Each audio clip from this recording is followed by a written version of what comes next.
share price. Now, how do we know that, and why do we care? Well, if you are a publicly traded company, what does that mean, publicly traded? Anyone can what? They can purchase stock. Yes, it's being traded on a stock exchange. It's publicly traded. You are legally obligated to publish the financial information of your company. Apple, as a publicly traded company, must report its profit loss. It must report its cash available. It must report its debt. It must report its expenses. It must report all of those things that financially make up Apple to the general public. Because otherwise, how would you know whether that was a good company to purchase? You want to be able to look into the health of these companies financially before you buy their stock, before you take on ownership. So in Apple's case, you can go out here and find this at that website, but investors, meaning potential shareholders, rely on this published information. And the two types? Well, there's accounting information inside, and there's accounting information outside. For the people outside the company, and we'll get to this later, is financial accounting. So those of you taking the class called financial accounting, you are learning to prepare the public documents. Managerial accounting is the exact opposite. It's information for people inside the company.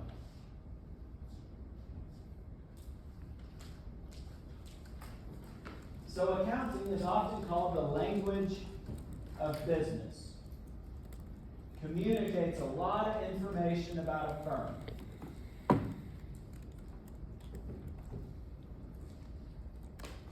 The shareholders in any business are interested in the activities of their company. Yes, 100%. If you own stock in your Mike's Bikes company, do you care about their profitability? Yes. Do you care about their cash flow situation and what they're paying with the dividend? Yes. Do you care about the amount of debt that they carry? Yes. You care about that stuff. Because what is directly linked to your share price in Mike's Bikes? No. Close. Share price. What causes the share price to go up? People's opinion. No. What causes it to go down? More profit than less. Yeah. The more profit you make, the more your share price goes up. When your profit goes down, your share price goes down. So we care about your profitability. And so when you put that shareholder value chart up here that I was showing just a minute ago, yeah, we care what the value of your stock is doing, but we also care about what your profits are doing. They're somewhat related, aren't they? And so we do care about this stuff. So when you write this definition, I'm going to pause, and I'm going to let you write the whole thing, because then I want to spend a few minutes just talking about it. But the textbook definition, the process of measuring, interpreting, and communicating financial information to management inside the company and to other parties outside the company so that they can make good financial decisions. So I'll pause right there.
Okay. Now that you've got the definition down, I want you to underline a couple of things, and then in a couple of places I'll tell you to add something. The process of measuring, interpreting, and communicating. So underline those three. Because here's why you need to understand that. When we talked about finance, you told me the difference between finance people and accountants was what? What did the finance people do? They planned the finances, right? Prepared the budgets, and acquired the funds necessary. That's what we said finance people do. And y'all said accountants do what? The day-to-day tracking, right? So think about this organization here that we're a part of, Midwestern. My office, which is one of 100 offices on this campus, this week alone has probably done 10 to 15 different types of payment authorizations for different things. And so we've submitted those payment authorizations, and we submitted them to the business office to pay the funds to the people that we're trying to pay. And they probably happened across all 100 departments out here. Remember I told you, it's 120 million in, 120 million out. So the finance people helped us figure out what it is we're going to need in our departments to run our operation. But now that we're actually spending this money, who's tracking it? The accountants. And so they're taking the info that we're sending over, these requests for payments, so they're measuring it and they're interpreting what we're trying to do, and then they're putting it into the appropriate account so that they know it goes in this account for the Global Education Office. It goes in this account for the Dillard College of Business. It goes in this account for the football team. It goes in this account for the soccer program. It goes in this account towards scholarships. It goes here, it goes there. They're putting all of that and allocating the money where it belongs. Why is that important? Because I, as a manager, have to then be able to log into some type of system and realize at any given time how our spending is doing against our budget, right? And so if we're allocated X amount of money for scholarships, you have to know what you're spending and how much is left, and you have to do it for a year. Did you spend more than 50% of your budget now? Well, now you have less available in the spring. So these accountants are tracking that stuff. And they put it in a real-time system by communicating it. And we have something called an accounting information system, which is a function of a management information system. So that I can log on this computer, pull up any of my 20 accounts, look at my allocation in the London account, France account, Spain account, my office account, Berlin, international travel for recruiting, whatever it is, and I'll know exactly how much money I have in each of those allocated versus what I've spent in real time. And that's the communication piece. So that's the difference, and I hope you understand that, between finance and accounting. Finance people set it up. The accountants are helping track and allocate the money to the appropriate expense. Why is that important? Because we need to know where we stand in terms of profit, available cash, and eventually tax liabilities. Any of your parents own their own business?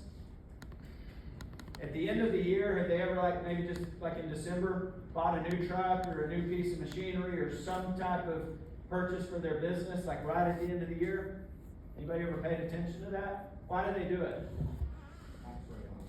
Yeah, because their accountant probably called and said, hey, look, you're about to owe the government $20,000 in taxes. I know you're going to be purchasing some new equipment at some point. If you went and bought that $15,000 piece of machinery now as opposed to January, your tax bill would go down by $10,000 because we could allocate it in this year's expenditures. Well, that's smart for a business because now they're getting that product for less than what it would have cost them in January. Still the same price, but because they're saving money on what their taxes are owed, they're actually netting a better situation. And that's what the accountants do, help you design strategies to do things like that. So this is literally saying the same thing. There's no point in rewriting the same thing you just wrote. Accountants are people who prepare and examine financial records for either a public, company, or both. So if you're a big organization like Midwestern, you employ probably 10 accountants over there in the business office. If you're a small organization, you might not be able to afford $60,000, $70,000 in-house accountant, so you're going to use a local company who will charge you $15,000 per year to keep your records for you. And to you as a company, that's more cost effective, because you don't have the revenues to justify hiring this big salary, paying benefits, and tracking all that. And so you have these public companies that do taxes, but they also do business. Taxes and accounting. It's part of what they do. Additionally, they ensure financial records are accurate, make sure taxes are paid properly and on time, and they assess financial operations and work to help ensure that organizations run efficiently. So they're measuring, they're interpreting, and they're communicating what's happening in that business. And that's what you're seeing in accounting. I've got one more slide I'm going to get today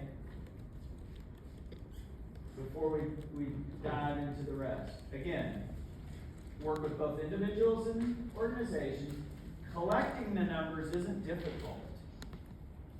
All they're doing is just taking what's being spent. It's being tracked in credit cards, it's being tracked in purchase requisitions, it's being tracked in salaries, it's being tracked in benefits, payroll, etc. Collecting that information is not that hard.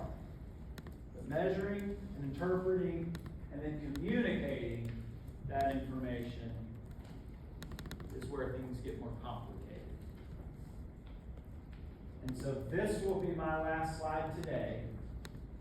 And on next Wednesday, I'm going to pick it up and we're going to talk about the 4 types of accounting.